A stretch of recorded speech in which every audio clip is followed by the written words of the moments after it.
आमचा चुटकू आज खूपच रडत होता. तर मी त्याला विचारलं, का रडतोय तू? तर त्याने असं म्हटलं, दीदी तू सर्वांसाठी काय काय बनवून देते, माझ्या नावाचं तर बनवूनच देत नाही.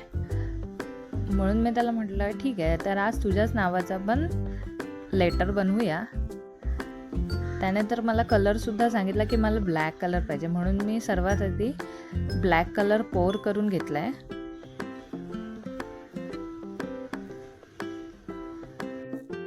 फर्स्ट लेअर ड्राय झाल्यानंतर मी त्यावर क्ले ॲड करून घेतला आहे.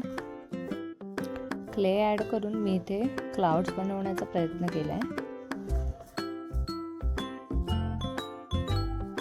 क्ले ॲड केल्यानंतर मी त्यावर क्लिअर रेझिन पोर करून घेतलं आहे. लास्ट लेअर ड्राय झाल्यानंतर मी त्याला डिमोल्ड करून घेतलं आहे. तर आपला फायनल लुक रेडी आहे. कमेंटमध्ये नक्की सांगा कसं वाटतंय ते.